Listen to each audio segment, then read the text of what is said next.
Hello everyone, welcome to one of my favorite videos to film every single year, which is my favorite books of 2023. I'm so excited to get through all of these. I'm not going to be going in any particular order. I can't physically bring myself to rank any of these because I just love them all so much equally. Basically, I've just got a whole bunch of 5 stars that I read this year, as well as some really good like 4-star books that I just have not been able to stop thinking about. I just read so many good books this year. It was definitely my best reading year in terms of how much I read and also the quality of the literature I was reading. I'm just so excited to share all these books with you, so it feels very appropriate that I have selected 23 books, and let's just get straight into it. I feel like this might be a long video because I need to gush about all of these. I've just got piles next to me and we're gonna get straight into it, so I really hope you enjoy the video. And yeah, let's get into my favorite books of 2023. Let's start off with a book that I read kind of more recently compared to some of the others, and that is Shark Heart: A Love Story by Emily Haybeck. I will scream about this book from the rooftops till the day I die. I love this book so much. It's one of the most beautifully written books I've ever read in my life, but basically this is kind of like a magical realism lit fic. I wouldn't call it a romance, but it certainly is a love story. It literally says it in the title.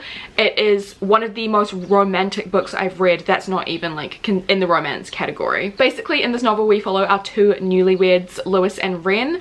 Everything is like very happy. They love each other very much. Lewis is like an aspiring kind of ex-actor, moved on to drama teacher. Ren is a real like type A type person, very organized. One day though, they find out that Lewis has been diagnosed with this rare birth defect where he will completely and physically turn into a great white shark. And this is kind of like, it's not common in this world, but it's normalized. Like, people know this is a medical thing that happens sometimes. So I believe there is obviously like metaphors in here about like dealing with grief and dealing with like the loss of a loved one, but oh my god, it was so heartbreaking and I cried so much. It genuinely is one of the most beautiful, heartbreaking, tragic novels I've read in my life. The writing style is just gorgeous. We do get to follow other generations and different stories within this world, and I just genuinely think this is one of the best written books I've ever read. It's like 100% a new favorite of mine. If you're a big fan of like weird fiction but also just love like tenderness, like weird fiction but you're not a big fan of like horrors or anything kind of sinister, I would really highly recommend this book. It's just like such a good, beautiful novel, and I will be screaming about this like for so long. Like, you're gonna hear about this a lot on my YouTube channel whenever I do a recommendation video because I love this book so much. Next, I have to go with the book that got me all the way back into fantasy, and that is Once Upon a Broken Heart by Stephanie Garber, which is a YA fantasy which I really wasn't expecting to love, but absolutely did. It's so whimsical and it's like a fairy tale. I loved this book. I haven't quite finished the series yet. I've been putting off reading the 3rd book, but even so, I still think this is going to be my favorite. Like, this one I do prefer over the 2nd one, and it's just the vibes were so amazing. Basically, we follow our main character, Evangeline Fox. She lives in this fantasy world where the world is kind of controlled by like the 7 fates. The love of her life is going to be getting married to her stepsister, so she reaches out to one of the fates, Jax. He's the Prince of Hearts, and basically is like, can you please stop this wedding? And things go horribly wrong, and she has to owe Jax in ways that she didn't realize she thought she had to, and we go on this big adventure of love and mystery and fairy tales. There are so many amazing side characters, and I have to say, out of like all the fantasies that I've read, this probably has the best like fantasy imagery. I genuinely feel like I was transported to this magical world, and that just says so much.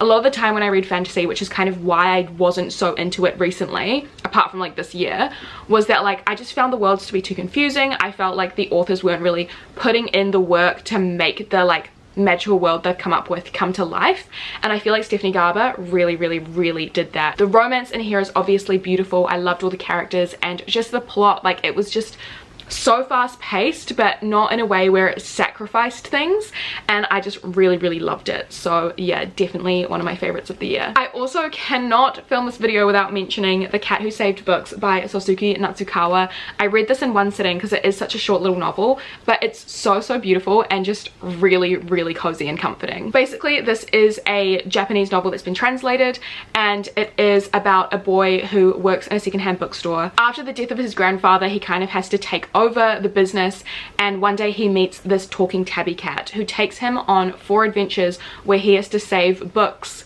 from people who are like harming them or kind of treating them badly. It was just one of those books that sounds so silly, but like it's so much fun, and it was written so beautifully, and it was just one of those really beautiful reminders of like why I love reading, why I love books so much.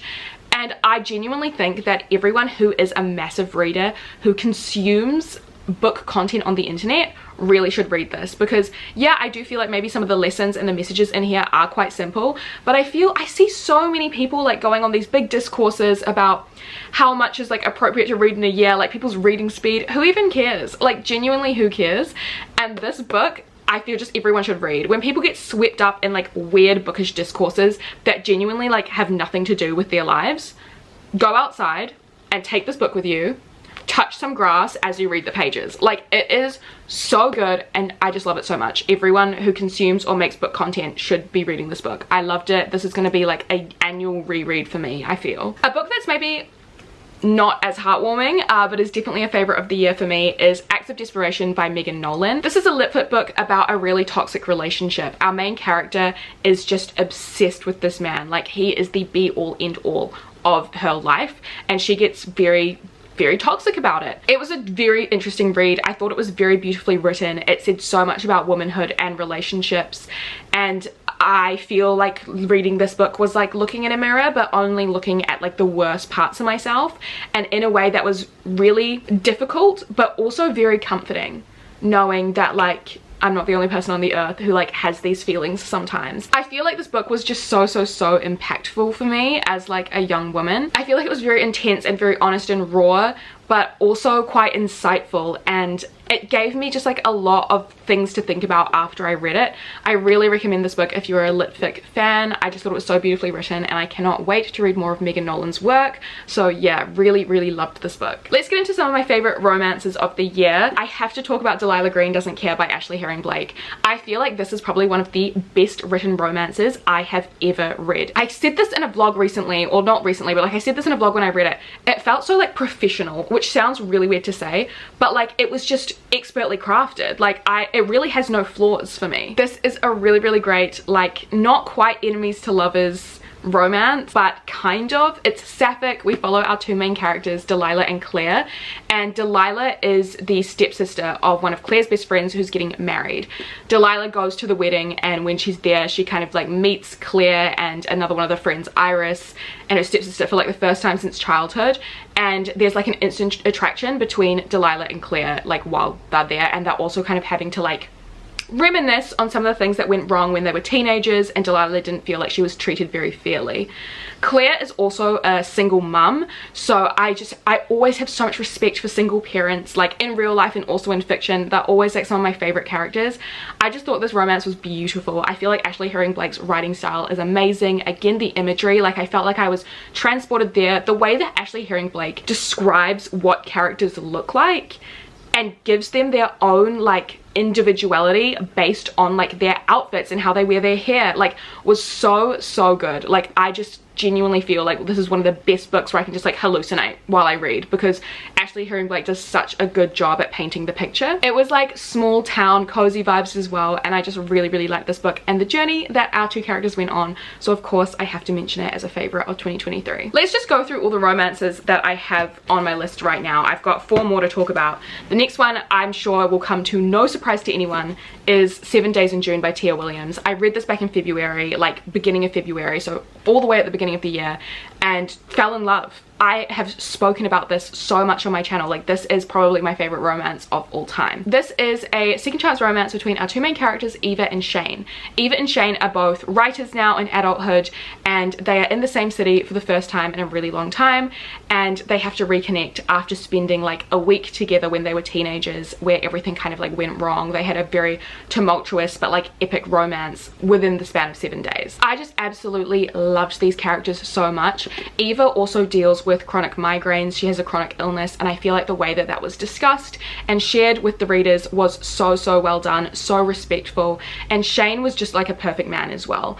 Second chance romances, I know, aren't people's favorite, but this one is just done so beautifully because no one really did anything wrong. It was like a circumstantial kind of situation for like their lives, if that makes sense. Like, and that is what you want when you read a second chance romance. You don't want to read about people that like tried and it didn't work. It's basically just like right person, wrong time sort of vibes, which I really, really love. The sense of humor in here is also fantastic, and I just feel like this is such a well done romance novel, so of course this was never not going to be on my favorite books of 2023. Next I have a 4-star read, but I just haven't stopped thinking about it, so I did want to mention it in this video, and that is Do I Know You by Emily Wibberley and Austin Siegman-Broker, which is actually another, well, not second chance romance, but kind of like a marriage in turmoil type of romance, which isn't my favorite, but I feel like this one was so well done. We follow our married couple Eliza and Graham, who are really stuck in a rut when it comes to their marriage and their relationship. They're not very excited to go on a week-long vacation holiday together, but they do so, and when they're at the bar, a person who's also on the vacation mistakes them for like strangers. So they decide to play into it, maybe to see if they could spark up, you know, some more romance in their marriage. What I loved about this book is that it was like 2 different perspectives. We got dual perspective. We got to hear from both Eliza and Graham. And I really like that when it comes to marriage and turmoil, because we got to see the inner workings of their mind and why they were feeling the way that they were. And I just felt like it was a very realistic tale about like a marriage that's maybe not working out as much as they wanted it to. No one was treating the other unfairly. They were just very like heady and like in their own minds. And I felt that the way that they communicated and the way they started to fall in love again for the second time was just so beautiful. I feel like this is just a really pleasant experience. It's really great characters, and I really loved the raw honesty in this novel for our 2 main characters, so of course one of my faves. And then I've also got 2 books that are in a series, which usually I don't really want to put like a whole series to take up like multiple slots, but I can't talk about either of these books without mentioning the other, so I just decided to put them both on, and that is Here for the Right Reasons by Jodie McAllister and Can I Steal You for a Second, which are both part of the Marry Me Juliet series. So Here for the Right Reasons is probably one of the most underrated romance novels I've ever read in my life. Like, I don't know why no one else is talking about it. I have a feeling maybe it's because it is set during the pandemic and it mentions that, but it's such a gorgeous, cozy, escapist, like lighthearted read that I just genuinely feel like I could have read this while we were in the pandemic and still really enjoyed it and still like escaped. Basically, this follows our 2 main characters, Cece and Dylan. They are both on a reality TV show, kind of like The Bachelor, and Cece's one of the contestants and Dylan is like the Bachelor type character. And Cece just is so bad at being on TV, so she ends up getting eliminated the first night, but her and Dylan, because they are stuck there, she can't go home, they're stuck there because of the COVID restrictions, they end up forming a really beautiful friendship, which then turns into like such a beautiful romantic relationship. I feel like this book maybe is like very personal to me, and I loved it so much because I personally love like dating reality shows. Like, that is my, I don't even want to say guilty pleasure because I'm not guilty about it. Like, I love them, and I feel like this is almost a love letter to those kinds of shows, and a love letter to things that like women love to do that society will like deem as vapid. I also just feel like the discussion about representation on reality television in here was so gorgeous. Our main character Dylan, he has really bad anxiety, so dealing with that was also like just, it was so expertly done and done with so much gentleness, and I just really loved it. It was funny, it was easy to read, it was fast paced, and I just adored this book so much. Now, Can I Steal You for a Second is the companion novel to this, to Here for the Right Reasons, and it actually happens during the exact same time as the first novel. But this one follows 2 of the contestants on the show who are women, and they have a beautiful friendship, and they start to be like, wait, we're kind of a vibe. Like, we are kind of, and their love story also was just beautiful. I also loved, again, the discussion about representation on reality television, having like queer contestants and stuff like that, and how society treats them and them overcoming it was so beautiful. Again, it was like the exact same writing style, like just so entertaining and so fun and so heartwarming. Especially our main character Mandy, she's gone through a really awful breakup before going on the show that really knocked her self-confidence, and hearing her like kind of come to terms with that and build her confidence back up was just a really empowering story, and I really loved it. I loved these 2 main characters as well, and I'm really excited because this trilogy will be finally ending in January next year, or this year depending on when I post this video, and I cannot wait to read the 3rd book in the series, which is about my favorite side character throughout the entire series. So yeah, if you like want a romance but like you don't want to read one of the, like the popular BookTok romances, you just want to find something kind of like unknown, go for these two please, because they are genuinely so good. Okay, that is my romances, I think. Let's just move on with my piles. First, I really want to share another 4-star read that I loved and have not been able to stop thinking about, and that is The Poet X by Elizabeth Acevedo. I love this book. I read this, probably one of the most recent ones as well. I actually read it in the same video for Can I Steal You for a Second, where I did a like 24-hour readathon where I didn't touch my phone the entire time. So that should be pretty recent on my YouTube channel. But this is a gorgeous like poetry book. It's all told in verse, and it's about our main character, Xiomara. Xiomara lives in Harlem, and she comes from a very religious family where she feels like she doesn't have much of a voice. Her voice and her ideas are kind of like stamped out by like her family. They're kind of like, don't be sacrilegious, all that sort of stuff. And she finds herself through slam poetry, which is why it's all told in verse. I just really loved reading these beautiful words about our main character. It's such a classic kind of coming of age novel. Xiomara is going through so many hardships, but she's also experiencing love for the first time, learning about boys and sexuality. I also found that all of the discussions about body image, because Xiomara was quite a curvy girl, and even though I hide it well, I'm also quite a curvy girl. Reading about growing up like that, growing up as someone who is just immediately sexualized from a young age just because of what genetics has done to me, it was really empowering to read it in here, and really relatable, and really tore at my heartstrings a little bit. I think this book is just such a perfect coming of age novel. It had so much heart, it had so much depth, and just really beautiful. So because I can't stop thinking about it, of course I wanted to mention it in this video. Next I have a really fun read, which again I haven't been able to stop thinking about, and that is How to Kill Men and Get Away with It by Katie Brent. I actually think that my review on Goodreads may be the most popular review for this novel, and it's literally just me saying lots of helpful hints, thanks. And I have gotten comments on that calling me a misandrist cretin, and I own that title. I'm not a misandrist. I am a cretin, and that comment is the best comment I've ever received on any of my social medias. This book was just so silly and so fun, but also within my favorite genre of like thrillers, or my favorite subgenre, which is women enacting violence on men in retaliation to the way men have treated women in society.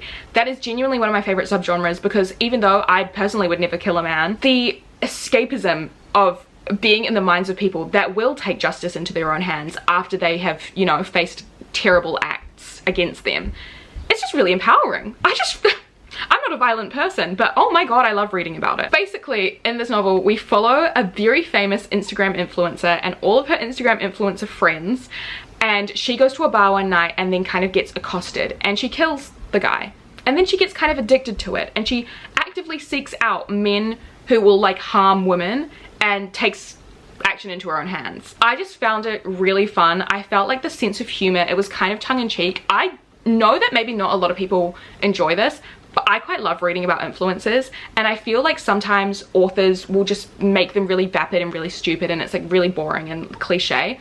But I feel like Katie Brent was like, she gave our Instagram influencer like a personality. She also really did care about followers, but like she also was, I don't know, it just felt empowering to see this sort of woman be so like violent. I don't know how to explain it. I felt it was very entertaining. I genuinely really liked it. It's another underrated fave of mine. It was just witty and dark, and it was just so much fun. Next, I'm going to talk about one of my favorite thrillers that I've ever read, which is In My Dreams I Hold a Knife by Ashley Winstead. I absolutely loved this book. I gave it 5 out of 5 stars, and this was just like the perfect thriller. I just feel like it was a perfectly crafted thriller. Like the characters were there, the plot was there, it was fast paced, it was engaging, it was thrilling, and the plot twist was good. I just found it really entertaining. Basically, in this book, we follow 2 different timelines. We follow our main character, Jessica, as she goes to her college reunion, and then also when she was in college and her friend group there. When she was in college, one of her friends was murdered, and they believe that they caught the right person, but Jessica doesn't think so. So when she's at this college reunion, a lot of these friends are back together for the first time, and they're really like revisiting that night and trying to figure out what happened. I loved this book so much because I felt like Jessica was such an unlikable person, but I really loved being in her mind, and I loved the realistic nature and the honesty about our main character. She really cared what people thought about her, and while it got her into some trouble and it wasn't exactly like a trait that people admired or that she even admired about herself, I just found it really realistic and really good to be in this like really flawed main character's mind. I don't really like dark academia or things that are described as dark academia, but this is like a perfect dark academia thriller, and I I have another book on my favorites list that's very, very similar to this, which I'll talk about next. But I just found it so good. I loved Ashley Winstead's writing style, and it's definitely one of the most thrilling, like addicting books that I've read this year. I just feel like this is the blueprint for what a thriller should be, and I loved it. Now, the book that I found quite similar to that, but also really loved, is The It Girl by Ruth Ware. It basically has the exact same premise. This is another murder mystery. We follow our main character, Hannah, and when she was in college, her best friend got murdered. She was the one that found the body, and she ended up putting a man in prison. She testified against a man, he went to prison. He then died in prison at the beginning of this book, and it brings up a lot of memories for Hannah. She ends up getting messages from reporters which are saying that maybe that man was innocent, and she has to kind of revisit that night, and she's uncovering a lot of memories. This one I definitely liked a little bit less than In My Dreams I Hold a Knife, but again, it was just so thrilling from start to finish. I loved the murder mystery. I just love the like college friend group setting. I really do. And again, this is another like dark academia kind of book that I really enjoyed. It's such a fast-paced read again, and I just put it in the same category as In My Dreams I Hold a Knife. Like, it's just so fun. Definitely one of the best times that I've had this year. Speaking of college settings, let's talk about All's Well by Mona Awad. This was one of my Patreon reads for 2023, and I wasn't sure what to expect with this one because I liked Bunny by Mona Awad, but it wasn't like my favorite. I didn't like it as much as everyone else did, and so I was like, okay, well, I'll go into this one knowing Mona Awad's kind of like weird writing style. But I went in with slightly high hopes because this one is like Shakespeare centric, and I love Shakespeare. And oh my god, I was blown away. I absolutely loved it, and I know not a lot of people do, but I really enjoyed this. Basically, we follow our main character Miranda. She is a drama professor at a university, and she was an aspiring actress until she got into a really awful accident and got a really bad injury that has given her chronic pain for the rest of her life. So now she has to go into like this drama school. Her students really want to put on Macbeth, but she really wants to put on the play All's Well That Ends Well, and the students are kind of revolting against her until one day in a bar she meets these three mysterious benefactors who kind of change her life in many ways. It was just really, really exciting, and I never knew what to expect. I loved all of the Shakespearean references.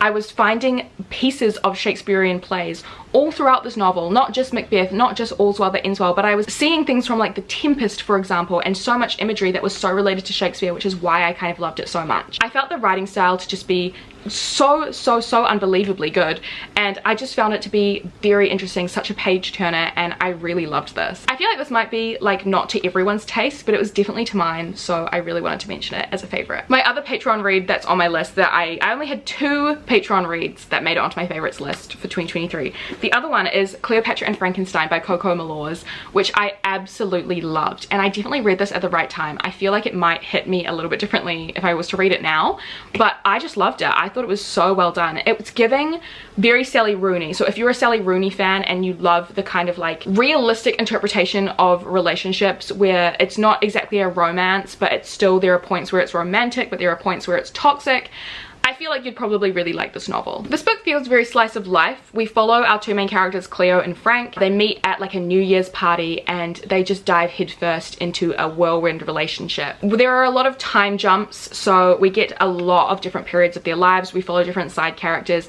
and I just really loved these 2 main characters. I loved how unlikable but real and raw they were.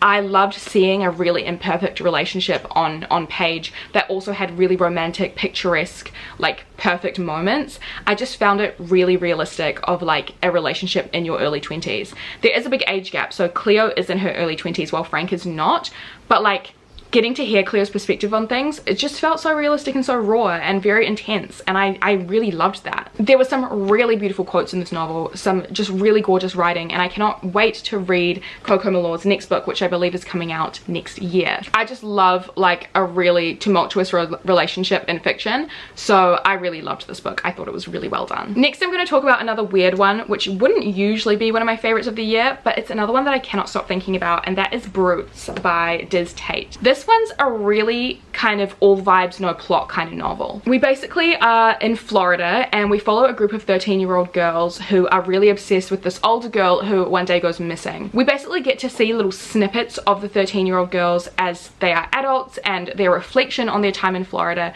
but I just found the writing and the atmosphere of this book to really sell it to me. It was really, really beautiful poetic writing about a situation and a landscape that maybe wasn't the most aesthetically pleasing and was kind of ugly, but the way that Diz Tate like wrote about it was so romantic, and I really related to that. Like, in a sense where I'm such a romanticist, is that even a word? I just romanticize things. I think about really like ugly times in my life, like feral parties where I was getting a little bit too drunk, or like times that just seem so normal and simple, and I look at those times in my life when I was a teenager with rose-tinted glasses, and I'm so nostalgic about those times.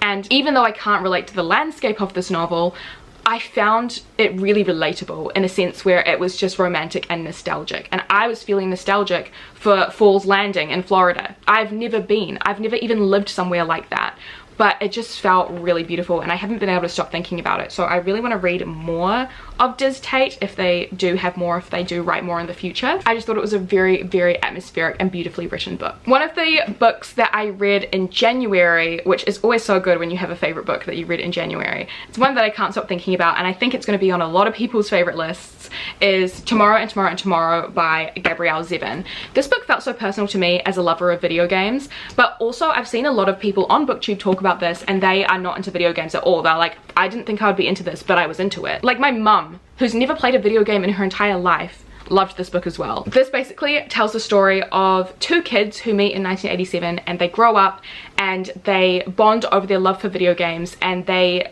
become kind of like this duo where they design video games together and start their own company. And that's kind of the backdrop, but that's not really what the story is about. The story is about their friendship and about their humanity and their lives. It's another kind of very slice of life kind of story, and I just really loved it. I found it such a page turner. I found the characters to again be immensely flawed. I feel like that's going to be the theme running through this video, is that all of my favorite books feature characters that are so flawed but so real, and I really, really loved them. This book was also very heartbreaking in a way that I did not expect. I got quite emotional reading this. I was crying on the beach in January 2023, and I just loved it. All of the video game references in here were also excellent, as someone who does play a lot of video games, like references to Pokemon and Animal Crossing, and then oh, it was just so good. It was so good. It's just such a beautiful story about friendship and humanity, isolation, shutting yourself off from the world. It was just so beautiful, and I know that everyone and their mother, sister, cousin has talked about this on the internet, but it's just so good, and it's got the Jamie stamp of approval for sure. Another one that I think everyone will be talking about is Divine Rivals by Rebecca Ross. Literally one of my favorite fantasies of all time now. I absolutely loved this. This is a YA kind of historical fantasy, basically about two academic rivals who work for the same newspaper. There is a war going on between gods, and our main character, Iris, decides to go and be like a war correspondent on the front lines. Our two main characters though have magical typewriters where they can kind of talk to each other through these typewriters while they're in completely different places, and that's kind of where the magic and the fantasy comes from, and I really loved it. It felt like really lo-fi fantasy, where it's not like we had to learn about this really epic world. It did seem quite set in reality, just with a lot of fantasy elements, and I really liked that. This is one of the most romantic books I've ever read in my life. Like, the romance between our two main characters is absolutely gorgeous. I found everything so interesting. It was just so immensely beautifully written. It was so magical, so whimsical, and I really loved it. And I feel like this is actually going to be on a lot of people's favorites list as well, considering it won the Goodreads Choice Awards for Best YA Fantasy, and well deserved. I voted for it. It's gorgeous. I think if you want to get into fantasy but you're not quite sure where to start, or you're finding it quite overwhelming, this is a really good place to start, and I cannot wait to read the second book, which I pre-ordered and should be on its way to me now. The last YA book I wanted to share was As Good as Dead by Holly Jackson, which I absolutely loved. This is the final book in the Good Girls Guide to Murder trilogy. I finally finished it this year, and I adored this, and I cried so many tears. This book is probably the one where I cried the most over. Like, it was very intense. Basically, if you haven't read A Good Girl's Guide to Murder, it's basically a series of YA mystery novels following our main character Pip, who on a school project decides to reinvestigate the murder of a girl at their high school, and then the books following just kind of follow other mysteries, but this one really wraps up some of the missing threads in the first two books. Pip gets put in some very dangerous situations in this novel. She also is really dealing with the PTSD of everything that happened in the previous two novels, and I just found it so powerful. Her relationship with Ravi is definitely one of the highlights of this series as well. I wouldn't expect this to be like a big romance series, but their relationship is one of like the best B plots, or the B romantic plots I've ever seen in a novel. So really, really loved this. I know that this wasn't everyone's favorite because they were very unhappy with the ending, but I just don't know how you could end it any other way. It was just perfect for me. So I love this series, and I just cannot wait to read every single thing that Holly Jackson releases. Next, of course, I have to talk about the only non-fiction really that I read in 2023, which is I'm Glad My Mom Died by Jeanette McCurdy. I don't usually read celebrity memoirs, but I was drawn to this one, and I'm really glad I read it because this was such a powerful read. Basically, Jeanette McCurdy, everyone kind of knows her as a Nickelodeon child star on iCarly, and this talks about the really tumultuous time that she had being a child star, the pressure that she had from her mother. She talks a lot about her experience at Nickelodeon. She talks about her eating disorder and her abusive relationship with her mum, and it was just really, really, really powerful, and I'm really glad I read it. It definitely shines a light on so much, I think, about the television industry, especially during that time. I just feel like Jeanette McCurdy has such a way with words. She's such a brilliant writer, and I cannot wait to see what she writes next. I think she talked briefly in the end of the novel about like maybe writing a fiction, maybe moving on to screenwriting, and I cannot wait to see what she does because the writing in this was just so impactful and really, really well crafted. The final physical book I have with me to share, and then I have two books I want to talk about that I don't have physically right now. The final physical book I want to share is Queenie by Candice Carty-Williams. I read this for my reading vlog that I did where I read only pink books for a week, and I loved this. This was such a pleasant surprise, and I don't know why it took me so long to read this novel. Basically, this is kind of like an early adulthood coming of age novel. We follow our main character Queenie. She lives in London and she's going through a really awful breakup. She's just really coming to terms with a lot of things in her life, like her job and her friendships, and she's just very self-destructive, and I find that also quite relatable. Like, we've all been there. It was a really, really great discussion about mental health and things like that. There was a great discussion about like how to go through a breakup, what's the right way, is there a right way, but then also some much heavier topics such as the Black Lives Matter movement, as Queenie is a black woman living in England. I think it's also important to acknowledge that the breakup that she's coming out of was from a relationship with a white man, and how he kind of treated her, whether he fetishized her, things like that. Just really important discussions to have. But I also found Queenie to just be such a powerful, humorous character. Like, I feel like, yeah, you know, she made some really poor decisions, but her voice in this book was so funny, and everything was said with such tongue-in-cheek and kind of self-deprecating. I really loved this book. I feel like this is a really, really good coming-of-age novel for people my age.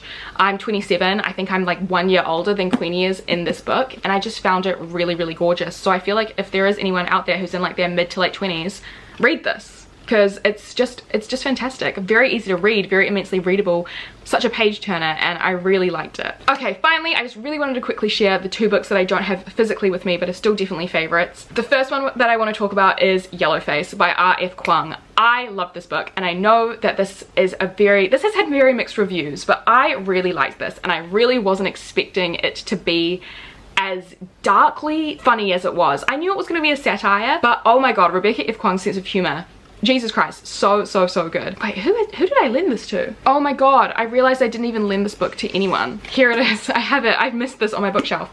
Here we go. I loved it. I love this book so much. We basically follow our main character June. She's kind of a failed writer, while her like best friend in university, Athena, who is an Asian woman, is immediately had literary stardom and literary success. One day Athena tragically dies, and June finds a manuscript at Athena's apartment and decides to publish it as her own. The problem is that June is white, so it's very much a discussion about like who can tell what story. Like, can people write stories outside of their own culture and their own heritage? But I think what was so interesting about this book is that Rebecca wrote from the perspective of June, and it was just such a good satire. Like, June, I've met so many Junes in my life, and they're all awful people, and the way that Rebecca F. Kuang was so seamlessly able to get into June's mind and write from that perspective, which is probably so against her own beliefs, was so expertly done. I know that a lot of people, after Babel and the Puppy War was maybe expecting something from Rebecca that was a little bit more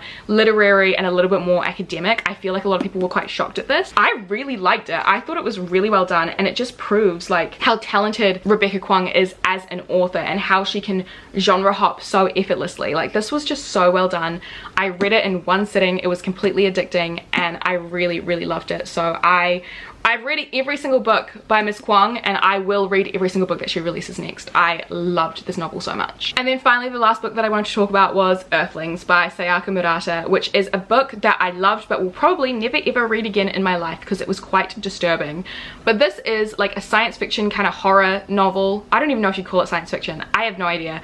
But basically, we follow our main character who's gone through a lot of trauma in her life, and so because of that, she believes that she's an alien. She feels very isolated from the rest of society, and she's basically trying to find her home planet. It was really dark. Our character really does go through a lot, but like wildly addicting and wildly powerful. There is a lot of body horror in here that I wanted to share, but I just found myself so emotionally touched by this book. I just found it so expertly written, and again, it's another one that like I loved, but I try not to think about it because it could be very triggering for others. It's not really triggering for me, but it's like disturbing. But I really loved it, and I think if you can handle the content in here, I would highly recommend it. A lot of the content is like abusive parents, sexual assaults, yeah, body horror, incest, like there's a lot going on in here, but it's really good. So those are all my favorite books of 2023. I really hope you enjoyed this video, and please let me know in the comments down below what your favorite books in 2023 were, because I love seeing what everyone's interested in and what everyone loved this year. Of course, there are going to be much more videos like this coming out on my channel soon. I know that it's not everyone's favorite videos to watch, but I will be doing my worst books of 2023 as a fun, just little easygoing rant video. I'm going to be recapping every single book that I read in 2023. Of course, I still need to do my December wrap up. I need to do the 24 books I want to read in 2024. There's going to be a lot of end of year videos coming out, so please keep an eye out for that. But yeah, again, thank you so much for watching. A cheeky reminder, all my socials are linked down below along with my Patreon, so if you do want extra content from me, all the information is on the page. But yeah, guys, again, thank you so much for watching, and I'll see you very soon in the next video. Bye!